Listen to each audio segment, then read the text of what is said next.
हम हिंदुओं के शक्तिपीठों के बारे में पढ़ रहे थे। ठीक है, तो मैंने आपको वैसे तो 18 शक्तिपीठ पूरे बता दिए थे। ठीक है, देखिए अलग अलग मान्यता के अनुसार कहीं कहा जाता है 18 है, कहीं कहा जाता है 52 है। ठीक है, बहुत सारी मान्यताएं हैं, बहुत सारे अलग अलग इसके बारे में विचार हैं। ठीक है, तो जो मैंने आपको 18 शक्तिपीठ बताए हैं वो तो मैं आपको बताऊंगी, उसके अलावा और जो भी चीज़ें इंपॉर्टेंट है वो सब मैं आपको बता दूंगी। ठीक है, तो शक्तिपीठों में पहला हमने पढ़ लिया है शारदा पीठ, जो कि पीओके में था। ठीक है, दूसरा हमारा है वैष्णो देवी। ये वैष्णो देवी जो शक्तिपीठ है ना, ये भी हमारा जम्मू कश्मीर में स्थित है। जम्मू कश्मीर की लोकेशन आपको पता ही होगी इंडिया में। ठीक है, सपोज ये थोड़ा सा मैं आपको मैप सा बता देती हूँ, थोड़ा सा आप देखिएगा। ठीक है, ये देखिए, ये जो हमारा एरिया है ना, इसको आप जम्मू कश्मीर कह सकते हैं। थोड़ा सा ऊपर नीचे हो गया होगा। ठीक है, तो ये हमारा जम्मू कश्मीर है, यहाँ पर ये वैष्णो देवी का मंदिर स्थित है। ठीक है, तो ये जो मंदिर है ना, जम्मू कश्मीर में त्रिकूट पर्वत पर स्थित है। त्रिकूट पर्वत, यहाँ पर देवी का निवास स्थान है, वैष्णो देवी का। ठीक है, अभी वैष्णो देवी जो है ना, यहाँ पर जैसे अगर आप लोग कभी गए हैं तो आपने देखा होगा यहाँ पर पिंडी दर्शन होते हैं, 3 पिंडियां हैं। ठीक है, ऐसे आप 3 पिंडियां हैं यहाँ पर। ठीक है, उन पिंडियों के दर्शन होते हैं यहाँ पर।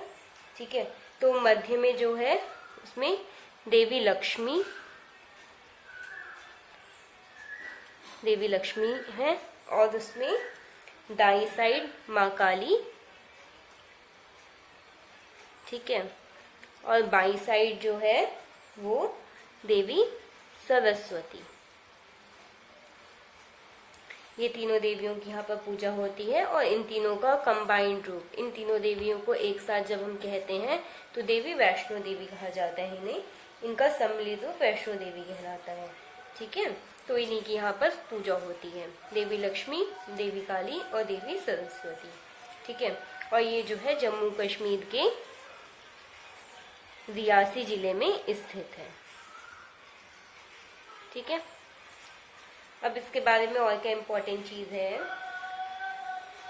ये मंदिर कटरा से लगभग 14 किलोमीटर की डिस्टेंस पे है,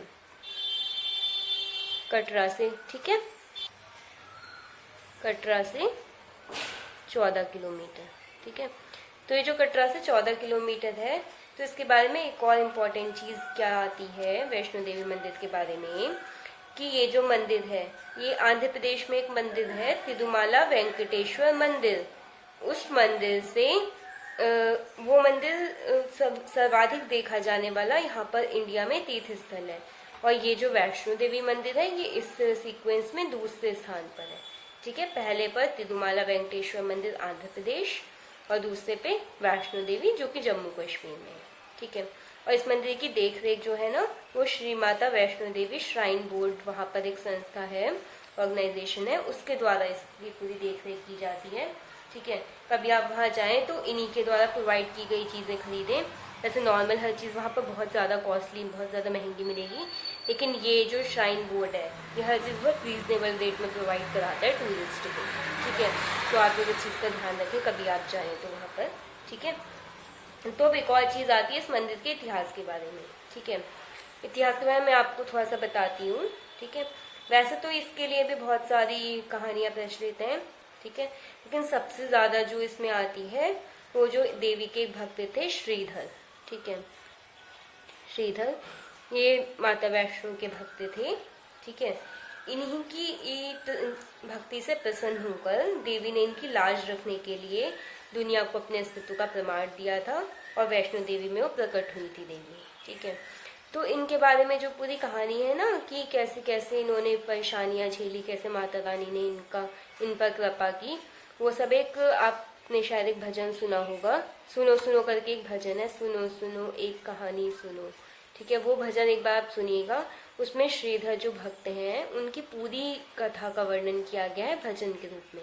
और ये बहुत ही सुंदर भजन है, अगर आप सुनेंगे ना तो आपको पूरा अपने आप डिटेल में पता चल जाएगा कि कैसे श्रीधर ने माता की माता को अपनी भक्ति से प्रसन्न किया, कैसे माता रानी ने इन्हें दर्शन दिए, फिर उसमें भैरवनाथ का आना, भैरवनाथ जी का वध, भैरवनाथ जी के वध से पहले देवी का गर्भजून में निवास करना, उनका वध होना, वो सब चीज़ें इस पूरे भजन में ना डिटेल में बताई गई हैं, जो कि पूरा वैष्णो देवी के बारे में ही आप इसे कह सकते हैं। ठीक है, तो अब ये जो है ये यात्रा जो है कटरा से स्टार्ट होती है।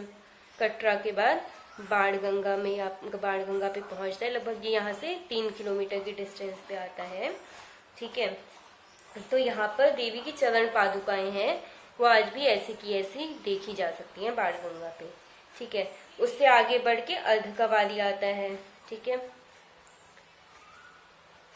अर्धकवारी तो यहीं पर ना गर्भजून में माता रानी ने निवास किया था भैरव से बचने के लिए, क्योंकि अभी उनका काल नहीं आया था, समय आने पे ही उनको मारा जाना था, तो 9 महीने तक माँ ने अर्धकवारी में वास किया था।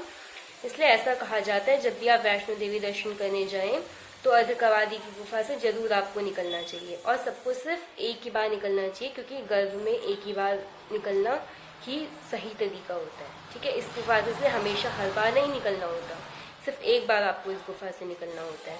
ठीक है, तो ये चीज़ आप ध्यान रखिएगा। फिर अर्धकवारी से आगे और बढ़ते जाते हैं तो लगभग भवन के पास एक आता है सांची छत। ठीक है, तो सांची छत पे आप पहुंचते हैं, यहाँ से भवन बहुत नज़दीक है, देवी का भवन जो है ना बहुत ज़्यादा पास है यहाँ पर।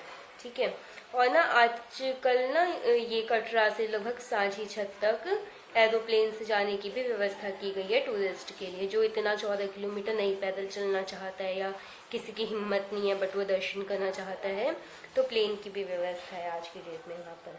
ठीक है, और एक और बहुत ज़्यादा इम्पॉर्टेंट चीज़ इस मंदिर के बारे में क्या आती है कि देवी के भवन से लगभग 2.5 से 3 किलोमीटर दूरी पर भैरव मंदिर है। ठीक है, भैरव का जब वध कर दिया था देवी ने गर्भजून से निकलने के बाद, तो फिर लेकिन देवी को पता था कि वो मेरे पीछे क्यों है, क्योंकि वो अपनी मुक्ति चाहते थे।